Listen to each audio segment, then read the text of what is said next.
All right, what's up, guys? So we have a special treat today, another Corrado in the garage. My poor baby over here just getting stacked up with parts. But this one has a good story to it.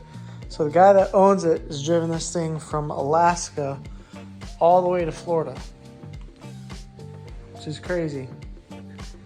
It's got to be the most reliable Corrado ever that's not been tampered with.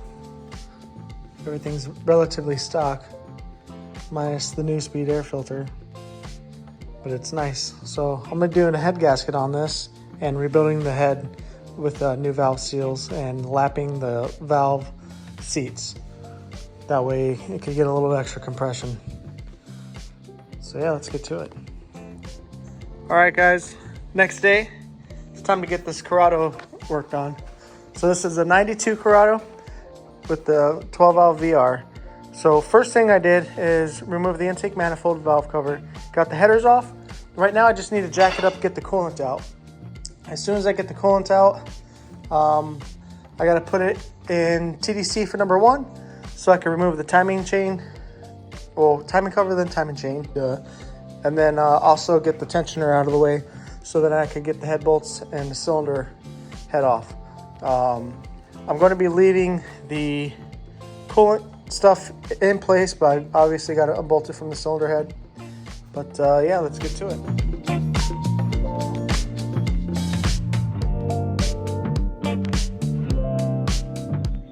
So normally the coolant crossover tube, or the crack pipe as everyone calls it, has a drain right over here in this area.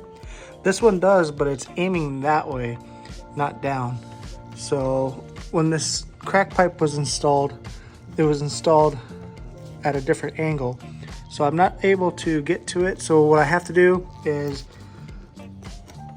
get to that guy right here. So I'm gonna release that and let the coolant drain out of here, because it's still below the cylinder head, so it's still gonna drain low enough to where I won't get any oil and coolant mixture into the oil pan. But once I put it back on, I'm gonna straighten it out. That way it can be done in the future. So I got the coolant out. Didn't make too much of a mess. Just a little splatter on the backside. But I'm gonna fast forward and get to the timing cover off and pick up recording, because I got probably 10 minutes worth of things I gotta take apart. And it's gonna be kind of difficult to record it all because I don't have anybody here to help. But yeah, let me get to it. So it'll be a second for you guys. So I got all the parts off. This is what I was talking about, pulling slack on the chain. So I made a mark there and then on the other cam gear, and I got 2 marks on each chain right there. So when I put it back together, it's in time and I don't have to worry about it skipping the tooth down there. So got all the head bolts out, so the head's loose. Now I just got to get the exhaust manifolds off the studs so that I can pull the head out.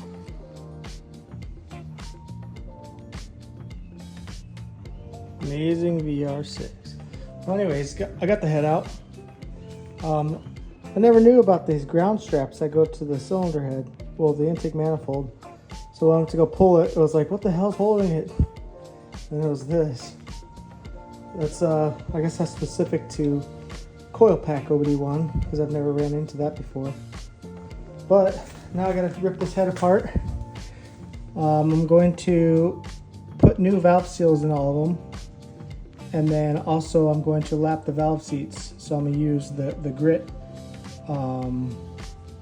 paste, I guess you call it, and then each valve I'm gonna spin with the drill and a rubber grommet that goes over the valve stem with everything removed, and then apply slight pressure, and then that'll clean the surface of the valve seal.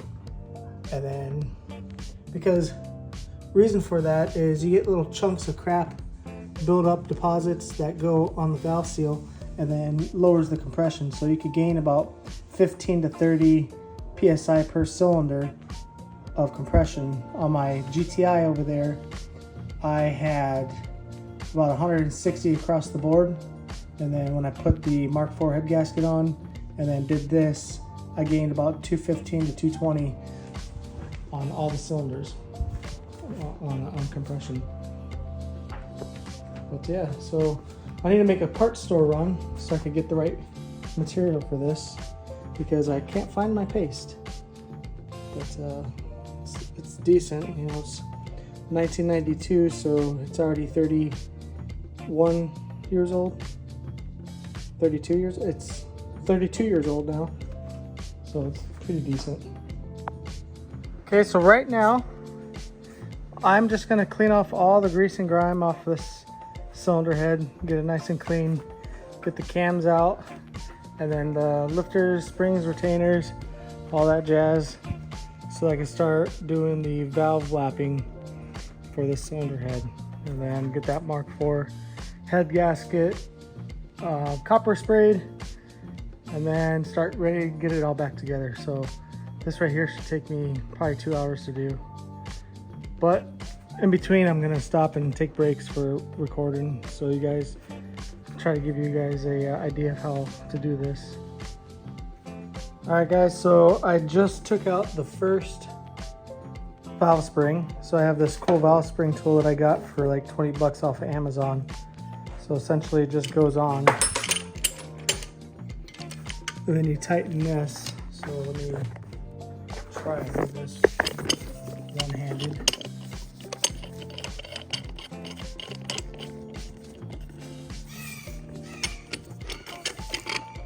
Bear with me.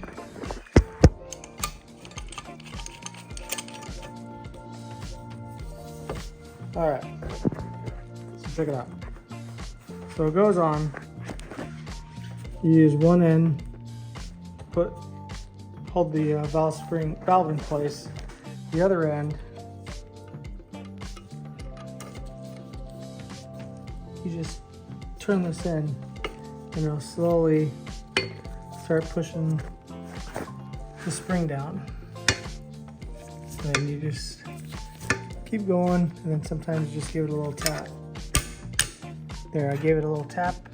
I can't see very well, but I gave it a little tap and it released the tension that was on it. So then once you get it in just a little bit, grab your nice little magnet. You go in there, you try to get them out. But like I said, it's kind of hard to do this one-handed. I'm gonna have to go a little further.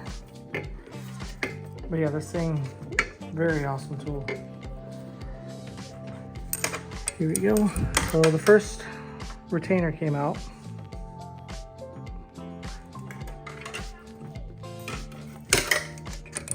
And then, let's see, just move this around, second retainer. So then, just back the sucker out.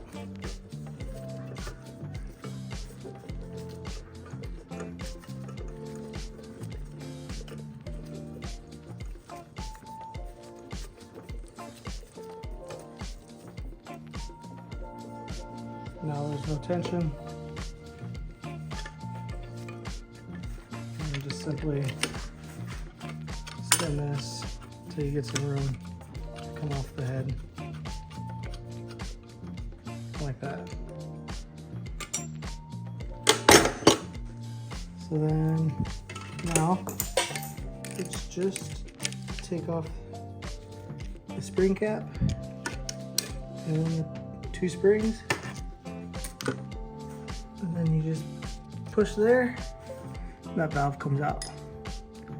So here you can see, let's see, get a better zoom in.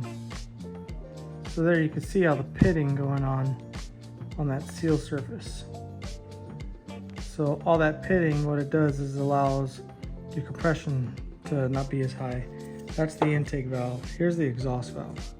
So get it in frame. Exhaust valve is worse, and that's where you lose most of your compression. So I'm cleaning all this stuff off, and then I got the paste. So you put a little bit of paste on here, you put it back in. Yeah, you can see. Oops, sorry, let me get the camera better for you guys. so you can see the pitting that's on there. So with the paste, it's going to go in. I'm going to put the paste in, put it on there. On this side, we're going to get a hose that goes perfectly over the valve stem, and then attach it to the drill and spin. So what it's going to do is it's going to spin. Sorry, I'm out of frame.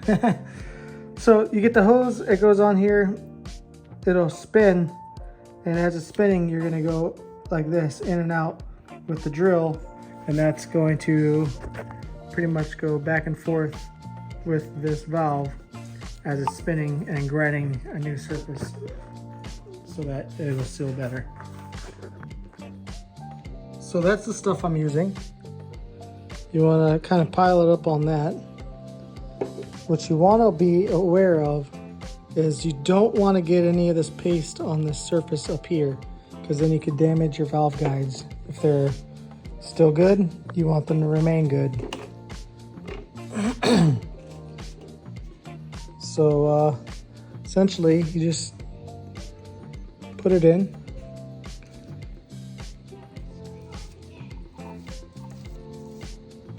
So now that that's there, I'm gonna take my rubber-ended hose, in this case a piece of rubber that goes between the two wiper sprayers. It fits perfect over and holds on to it. So I'm gonna put it onto there. So just give me a sec here. So I'm gonna hold the face of it, kind of shove this on here. Once I get it deep into there, attached to the drill, I'm able to spin. And that's literally about all you need to do.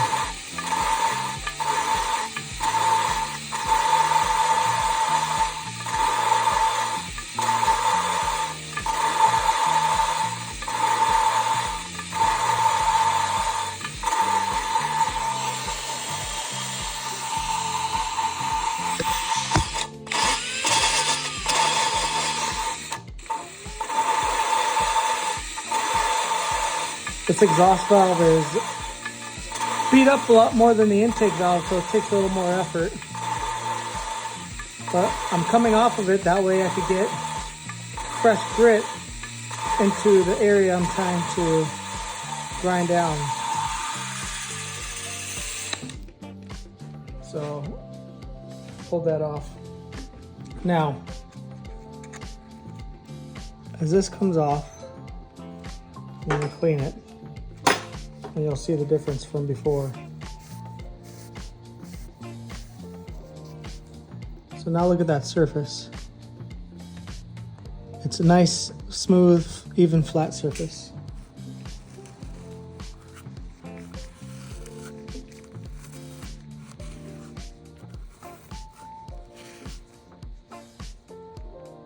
So what we're left with is that. Now it's going to seal up perfectly, and we're going to get all the compression out of this thing, which is what we want. So that paired with the MLS Mark IV head gasket, this thing is going to run pretty good. So I'm going to go ahead and take up all the other ones out and do that. I have brand new valve seals. So this is the new one. And then these are the old ones that came out. So you can see the hole's much bigger.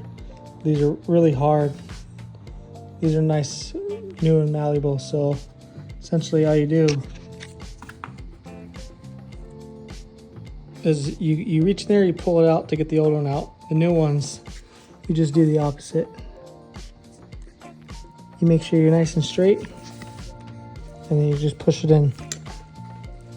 So what I like to do is find a socket that just goes over this, so I can make sure it went all the way over, because I hate for it to get damaged at higher RPM or even pop off.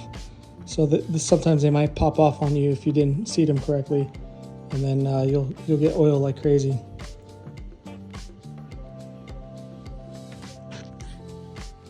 All All right, so now I had cleaned the high spots off the block so the MLS gasket will seal properly.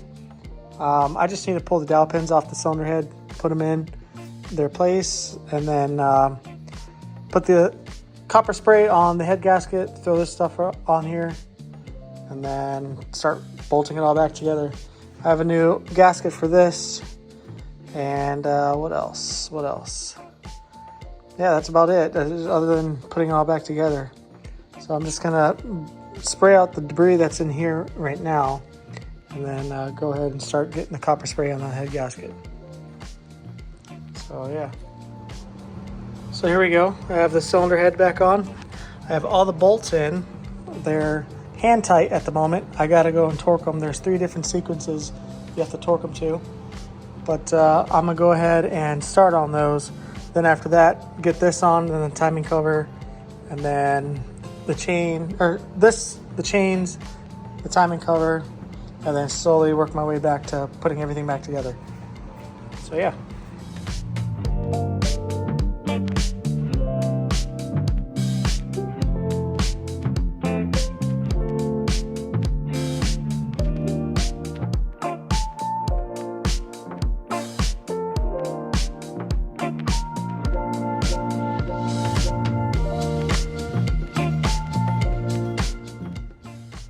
Ooh, what a workout.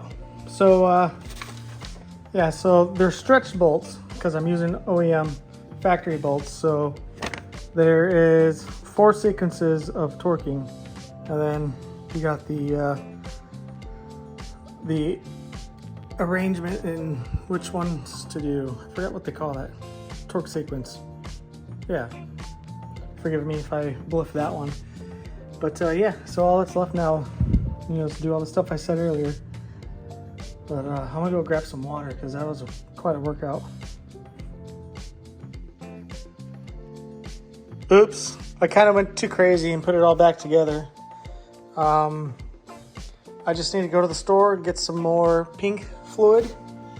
It's pretty much all done. The only thing issue I ran into was this thing was already kind of effed up. It had like a patch job, so I sacrificed one of my heater hoses from my Corrado, and I put it here so he could get oil straight into the intake.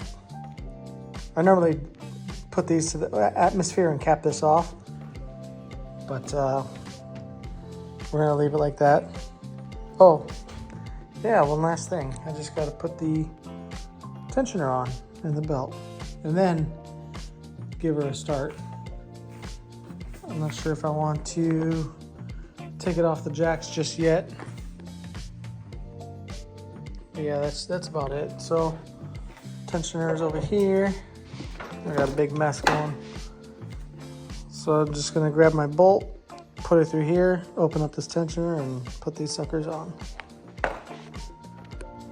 All right, so everything is good. And it's time to crank it and make sure she starts. And I have no doubt that it will. So let's see. Does this one have? I don't think it has a clutch thing. We'll see. Oh yeah, there you go.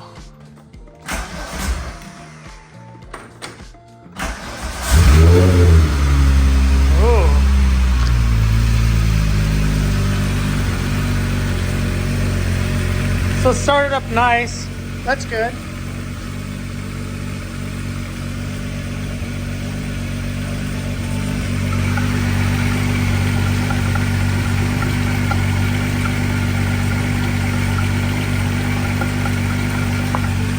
It's getting oil to the head. Sweet.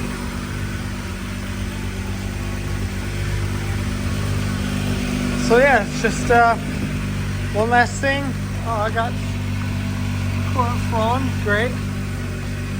So I'm just gonna clean up all my tools, clean up the watery mess underneath, and then make sure that there's no water leak in the morning. I need more fluid. But yeah, this thing's been great to work on. You know, I need a bunch of money in order to work on this damn car. I'm pretty happy with this. It was a fun day. I always like doing that. I didn't start it to hear how it ran before I worked on it, though. I wish I would have done that. Because with the Mark IV head gasket, this added 0.5 compression, and then plus the added seal on the valve seats. I always mix up the words. This thing should rip and roar pretty good. Let's see. It's easier on an OBD2.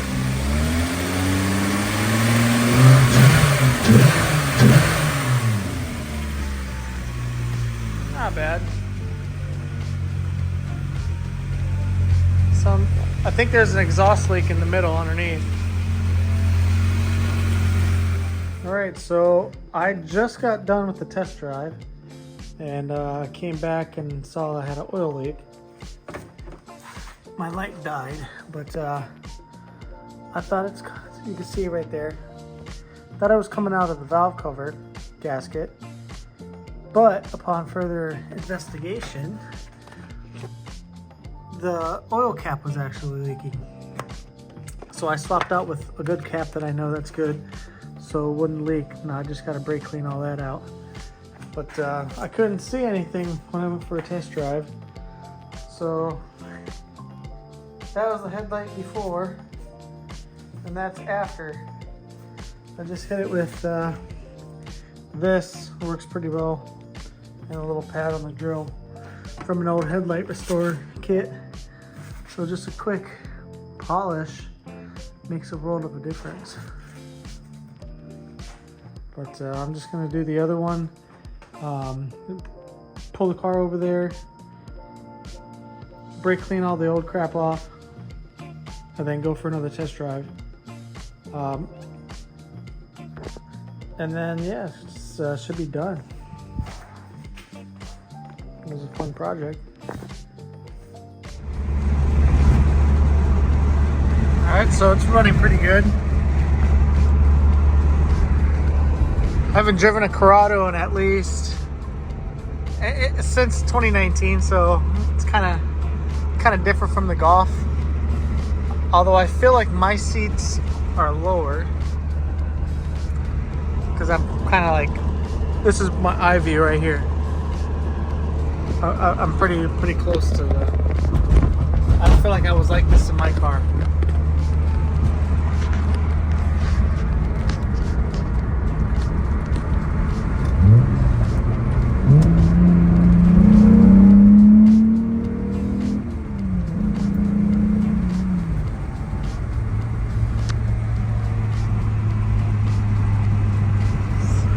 So weird. I'm so used to boost with the GTI. But yeah, all in all, everything went back together. It's really snappy. It's like got really good bottom end torque. But you can definitely tell a difference with that Corrado gear set that's on this car. Yeah, that was fun.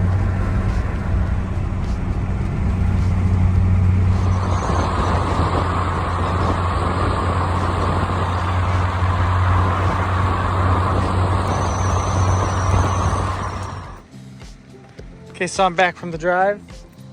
It drives pretty good. The brakes work pretty well.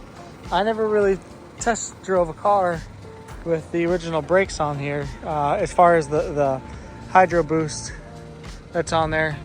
On my Corrado, I deleted it right away before I even drove the car. And then, yeah, I missed driving mine, so this should be good motivation for me to get mine going again. But now I just gotta go clean the garage, and when this guy comes to pick it up, hopefully he'll be happy. Feels really good. But yeah, so hopefully you liked the video. But I'm gonna try to start doing more because I have this car. And then these guys, I got a lot of stuff that I could record.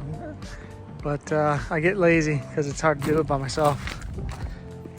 But But I'm gonna make a video on this because I still have some stuff to record on this thing. But you'll see that soon. All right, guys, thanks.